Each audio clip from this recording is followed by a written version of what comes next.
આનો દાવો કરીને ગોપાલદાસજી કહી રહ્યા છે, જ્યાં ગોપાલદાસજીના હૃદયમાં વિરાજમાન શ્રી ગુસાઈજી કહી રહ્યા છે, યા ગુસાઈજીના હૃદયમાં વિરાજમાન શ્રીજી કહી રહ્યા છે. જો એક એક પડત ખુલતી જશે ને એમ અંદર રહેલા સ્વરૂપનું અનુસંધાન થતું જશે.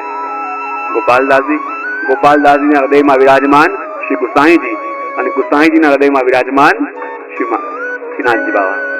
તો જેમ જેમ એક એક પડત ખુલતી જશે એમ એમ એ સ્વરૂપનું અનુસંધાન થતું જશે. તો અહીંયા ગુસાઈજી કહી રહ્યા છે કે આ ત્રીજા આખ્યાનનું જે પણ અનુસંધાન કરશે અને જે પણ સ્મરણ કરશે તો આમાં વર્ણન છે ગુસાઈજીની પ્રાગટ્ય લીલાનું, પણ આનું મહાત્મ્ય એટલું બધું દિવ્ય છે કે આનું અનુસંધાન કરતા કરતા એને સારસ્વત કલ્પની લીલાનું અનુસંધાન થઈ જશે. આ ત્રીજું આખ્યાન એવું છે, સ્મરણ ભક્તિ છે, એનું શ્રવણ કરતા કરતા જેમ અજબપુરીને શ્રી ગુસાઈજીએ પાદુકા બધાયા હતા અને ગુસાઈજીના સ્વરૂપમાં દર્શન કરતા કરતા એવી અવસ્થા આવી ગઈ કે શ્રીજીના દર્શન થવા લાગ્યા. તો એવી જ કૃપા આ ત્રીજા આખ્યાન માટે કહેવામાં આવે છે. એટલું અદ્ભુત આ ત્રીજું આખ્યાન છે કે ગુસાઈજીના પ્રાગટ્યની લીલા સાંભળતા સાંભળતા જ્યારે એક એક પડત ખુલતી જશે અને ગોપાલદાસજી જે બારણે ઉભા રહીને આના દર્શન કરે છે, આ ત્રીજું આખ્યાન ગાતા ગાતા જો દેહની અવસ્થા સ્થિર થઈ ગઈ અને ગોપાલદાસજી હૃદયમાં વિરાજમાન ગુસાઈજીનો સંબંધ થયો તો સમજી લેજો જે બારણે ઉભા ઉભા ગોપાલદાસજી દર્શન કર્યા તમે જોઈ શકશો કે ગોપાલદાસજી એકલા નતા, એમનો હાથ પકડીને તમે પણ જોડે ઉભા રહીને ગુસાઈજીના પ્રાગટ્યના દર્શન કરી રહ્યા છો. એ અનુસંધાન આ ત્રીજા આખ્યાનની અંદર છે, સ્મરણ ભક્તિ છે. ભાઈએ આ ત્રીજા આખ્યાનની અંદર આપણે પ્રવેશ કરીએ. ધનાશ્રી રાગ છે, કારણ કે ગુસાઈજીના પ્રાગટ્યનું કારણ જાણવા માંગતા હતા અને ગુસાઈજીના પ્રાગટ્ય લીલાનું દર્શન જ્યારે કરે છે ધન્ય ધન્ય ધન્ય બન્યા છે. અને જ્યારે કોઈના કૃપા એટલી બધી આપણા ઉપર હોય કે એને માટે કહેવાના કોઈ શબ્દ ન હોય તો એટલા શબ્દ નીકળે, ધન્ય ધન્ય ધન્ય. અને માટે ધનાશ્રી રાગ લીધો, કારણ કે ધનાશ્રી રાગ તો વધાઈનો છે. જ્યારે પ્રભુ પ્રગટે તેમની વધાઈ ધનાશ્રીમાં ગવાય, ધન્ય અને આશ્રી. અને એટલા માટે ધનાશ્રીમાં આ ગાયું છે. તો આપણે પ્રથમ પંક્તિનું ગાન કરીએ અને પછી એનું દર્શન કરીએ. નવમે શ્રીનાથજી અક્કાજી ઉર ઉપન્યો આનંદ, આ ચંદ શ્રી વૃંદા વન તણો પ્રગટીએ. પૂર્વમાં પણ કહ્યું હતું આ આખું ત્રીજું આખ્યાન જે છે એ ગોપાલદાસજી સ્મરણ કરીને નથી ગાયું, પણ સમગ્ર જે જે લીલાનું વર્ણન કર્યું છે એ લીલાના દર્શન કરતા કરતા માનો આપણી પાસે ઉભા રહીને જે જે પણ આ ત્રીજું આખ્યાન ગાઓ એમ વિચાર કરો શ્રી ગોપાલદાસજી આપણી જોડે ઉભા છે. આપણી પાસે તો દ્રષ્ટિ નથી પણ એની પાસે તો સામર્થ્ય છે. આપણી પાસે તો એ સામર્થ્ય નથી, એને તો શ્રી ગુસાઈજી અજનામૃતનું દાન આપ્યું છે. અને જેને સામર્થ્ય મળ્યું હોય એ જ અસમર્થને સમર્થ કરી શકે. અને માનો આપણી પાસે ઉભા રહીને એક એક લીલાનું દર્શન કરાવતા કરાવતા ગોપાલદાસજી કહે છે આ પોષ મધ્યાન. આખા ત્રીજા આખ્યાનની અંદર જો શબ્દ છે આ આ આ, અને આ શબ્દનો ઉપયોગ આપણે ક્યારે કરીએ કે જ્યારે સામે દેખાતી વસ્તુ હોય અને સામે દેખાતી વસ્તુ કોઈને બતાવતા હોઈએ ત્યારે. એમને આપણે વસ્તુ જોઈએ તો કહી દઈએ કે હા પેલું છે પેલું છે પેલું છે, પણ જ્યારે કોઈની પાસે દ્રષ્ટિ નથી, કોઈ જોઈ શકતો નથી અને પૂછે છે કે આ શું છે, ત્યારે કોઈ બતાવે આ પોષ મધ્યાને નવમે શ્રીનાથજી અક્કાજી ઉર ઉપન્યો આનંદ, આ ચંદ શ્રી વૃંદાવન તણો પ્રગટ્યો. એક એક પંક્તિની અંદર આ આ આ શબ્દ છે. જાણે ગોપાલદાસજી આપણને આંગળી ચીંધી ચીંધીને બતાવી રહ્યા છે. કહેવાય આ વસ્તુ શું ઘટી, શ્રી ગુસાઈજી શા માટે પ્રગટ્યા? તો વિચાર કરો, જ્યારે ભગવાને ગોલોક ધામથી વ્રજમાં પ્રાગટ્ય લેવાનો વિચાર કર્યો તો રાધાજીએ શું કહ્યું કે પ્રભુ આપ જ્યારે પ્રગટો તો હું આપનો સ્વભાવ જાણું છું કે આપ પોતાના પરિકર વિના એકલા રહી શકતા નથી. પ્રભુનો સ્વભાવ શું છે કે પ્રભુ પોતાના પરિકર વિના એકલા રહી શકતા, બોલો તો ખરા, બહુ સરસ. જો અહીંયા પણ જોડે છે ને પ્રભુ પોતાના પરિકર વિના એકલા રહી શકતા નથી અને માટે પ્રભુ કહે હું વ્રજમાં પ્રગટું તો ખરા પણ ત્યારે પ્રગટું કે મારા કરતા પહેલા મારો પરિકર પહોંચે. વ્રજભૂમિને મોકલ્યું, વૃંદાવનને મોકલ્યું, શ્રી યમુનાજી પધાર્યા, ગિરિરાજ બાબા પધાર્યા, બધા વ્રજભક્તો પધાર્યા, ત્યાર પછી પ્રભુ પધાર્યા. તો આ શ્રી કૃષ્ણજી સ્વરૂપે જે પ્રગટી રહ્યા છે એ પણ કોણ છે કે જેને રાસ લીધા વખતે પોતાના અપ્રતિમ સૌંદર્યથી કામદેવને પણ મૂર્છિત કરી નાખ્યો હતો. એ જ વૃંદાવનના ચંદ્ર આજે પ્રગટી રહ્યા છે. વિચાર કરો, એ પ્રભુ જો પ્રગટવાના હોય તો પ્રભુનો સ્વભાવ શું છે? પોતાના પરિકર વિના એકલા રહી શકતા. તો એ જ પ્રભુ શ્રી કૃષ્ણજી સ્વરૂપે ભૂતલમાં પ્રગટે શું એકલા પ્રગટી શકે? એમના પરિકર વિના પધારી શકે? એટલા માટે તો ઠાકોરજીના જેટલા પણ સખાઓ હતા, અર્જુન, તોક, મધુમંગલ ઇત્યાદિ, બધા સખાઓ પણ પેલા આવ્યા કે નહીં આવ્યા? જેટલા સખાઓ એ કૃષ્ણ લીલાની અંદર હતા એ બધા સખાઓ પણ જ્યારે શ્રી કૃષ્ણજી પ્રગટવાના હતા એ વખતે પોતે પધાર્યા છે. કેમ કે પ્રભુ એમના પરિકર વિના રહી શકતા નથી.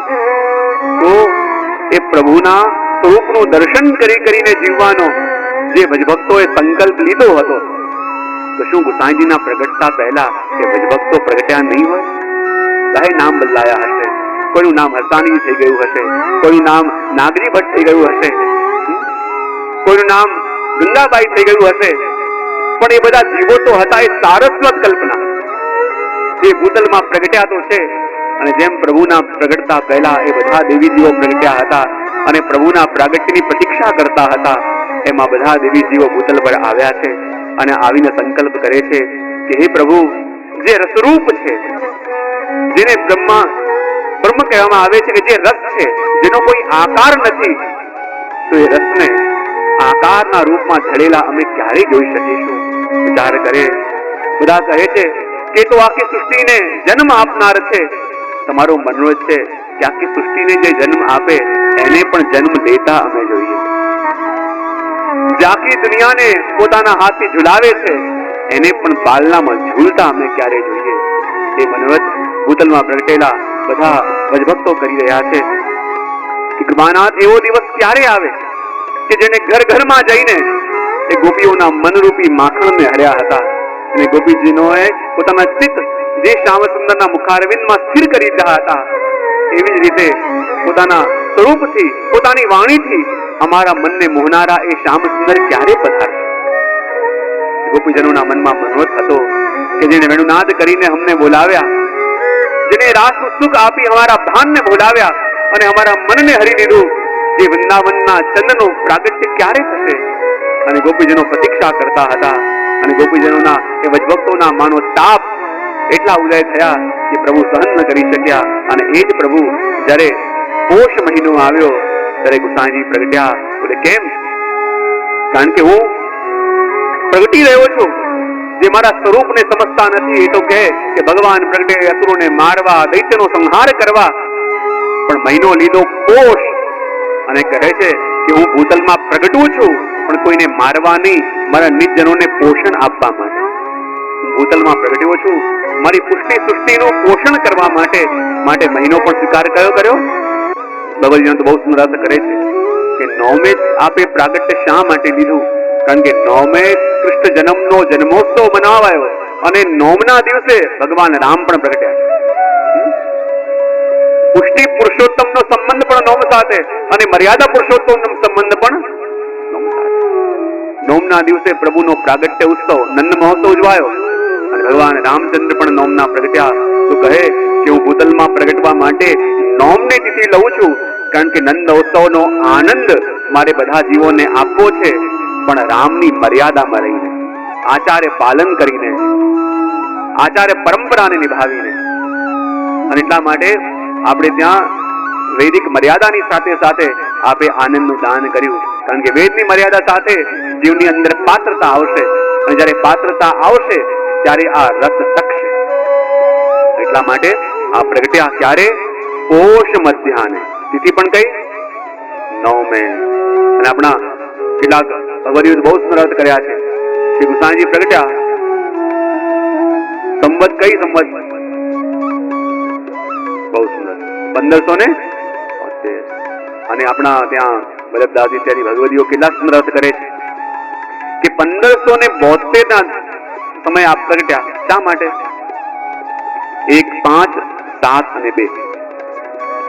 1572 1, 5, 7 અને 2. શા માટે? સૌથી પહેલા 1, કારણ કે પ્રભુનું પ્રાગટ્ય શા માટે થયું? શ્રી ગુસાઈજીનું પ્રાગટ્ય શા માટે થયું? બોલે કૃષ્ણને બ્રહ્મના રૂપમાં સ્થાપિત કરવા માટે. એક કૃષ્ણને બ્રહ્મના રૂપમાં સ્થાપિત કરવા છે માટે 1. બીજું કયું? 5, પંચ તત્વની શુદ્ધિ કરીને અને ભક્તોની 5 કર્મેન્દ્રિય અને 5 જ્ઞાનેન્દ્રિયને ઠાકોરજીની સેવામાં જોડવી છે માટે 5. 7, સપ્તદ્વીપની અંદર 7 ખંડની અંદર પુષ્ટિ માર્ગનો વિસ્તાર કરવો છે માટે. અને 2 એટલે આપનું સ્વરૂપ ભૂતલમાં પ્રગટ્યું. શાના માટે? 2 સ્વરૂપે આપ પ્રગટ્યા. એક તો આચાર્ય સ્વરૂપે, પ્રભુ સ્વરૂપે, અને બીજું ચંદ્રાવલી સ્વરૂપે. એ પણ દર્શન કરાવવા માટે 2. માટે દિવસ પણ આપે નક્કી કર્યો 1572 નો. એટલા માટે શ્રી ગુસાઈજી પ્રભુચરણ 9મી તિથિ લીધી, 1572મી સાલ લીધી અને પોષ મહિનો લીધો. કારણ કે ભક્તોનું પોષણ કરવું છે. અને ભક્તોનું પોષણ કેવી રીતે કરશે? કહેવાય ને, જેમ એક માં એના બાળકનું પોષણ કરે, બાળકના માટે હિતની વસ્તુ હોય એને આપી પણ દે, અને હિતની વસ્તુથી દૂર જતો હોય તો એને થોડો દંડ પણ આપે, થોડી શિક્ષા પણ કરે, ટકોર પણ કરે. અને શ્રી ગુસાઈજી પ્રભુચરણ પણ જયારે કૃપા કરે, કારણ કે આપના શરણમાં આવનારા સાત્વિક જીવો પણ છે, રાજસ પણ છે અને તામસ પણ છે. પણ જેવા જેવા અધિકારી જીવો હોય એવી રીતે શ્રી ગુસાઈજી પ્રભુચરણ એમની ઉપર કૃપા કરી એ જીવોનું પોષણ કરે છે અને કૃપા કરે છે. માટે આ પોષ મધ્યાને 9મે શ્રીનાથજી. અને શું કહ્યું? આ પ્રાગટ્ય કોનું છે? શ્રીનાથજી. શ્રીનાથજી એટલે ભલે એમ કહી શકાય આપણે મહાદેવજીના જે શ્રી રૂપ છે એમના નાથ એ પ્રગટી રહ્યા છે, પણ એમાં શ્રી ગુસાઈજીનો પ્રાગટ્યનો સંકેત પણ આપ્યો. દક્ષિણ પાઉ ધાર્યા પાંડુરંગ શ્રી વિઠ્ઠલનાથ, નેત્ર મળતા વાત કીધી વચન દીધું હાથ. પણ વચન કોણે માંગ્યું? વચન નિશ્ચય શ્રીનાથે માંગ્યું. કીધી વલ્લભજી શું વાત? જ્યારે શ્રી મહાપ્રભુજી પંઢરપુર પધાર્યા અને વિઠ્ઠલનાથજીના દર્શન કરવા માટે પધાર્યા તો આપણે ત્યાં કહેવાય એ જ વખતે શ્રીનાથજી બાવા શ્રી મહાપ્રભુજીની સામે પ્રગટ્યા અને નેત્ર દ્વારા આપે મહાપ્રભુજીને એક વિનંતી કરી અને નેત્ર દ્વારા શ્રી વલ્લભે એનો સ્વીકાર પણ કર્યો. વિઠ્ઠલનાથજી જોયું કે આ તરફ વલ્લભ ઉભા છે, આ તરફ શ્રીનાથજી ઉભા છે, અને નેત્ર દ્વારા શ્રીનાથજી કંઈક કહ્યું અને નેત્ર દ્વારા એ આપવાની ખાતરી પણ વલ્લભે આપી. ત્યારે વિઠ્ઠલનાથજી પૂછ્યું કે શ્રીનાથજીના નેત્ર જોઈને મને લાગે છે કે વલ્લભ વચન નિશ્ચય શ્રીનાથે માંગ્યું, કીધી વલ્લભજી શું વાત? ત્યારે વિઠ્ઠલનાથજી પૂછ્યું કે વચન નિશ્ચય શ્રીનાથે માંગ્યું, કીધી વલ્લભજી શું વાત? ત્યારે વલ્લભે કહ્યું આજે શ્રીનાથજી મનમાં એક મનોરથ કર્યો છે. બોલે શું? આજે શ્રીજીના મનમાં મનોરથ જાગ્યો છે કે અમને તો ઈચ્છા એ છે જે હું નંદન અને તમે તાન. શ્રીજીએ એ ઈચ્છા વ્યક્ત કરી કે શ્રી વલ્લભ મારા મનમાં આજે મનોરથ જાગ્યો છે કે આપ તો મારી સેવા કરો છો, આપ તો મારું મને સુખ આપો છો, પણ મારા મનમાં એવો મનોરથ જાગ્યો છે કે હું આપને ઘેર પુત્ર આવીને આપની સેવા કરું, હું આપને ઘેર પુત્ર સ્વરૂપે પ્રગટું અને આપની ચહેલ કરું. એ મારા મનમાં મનોરથ જાગ્યો છે.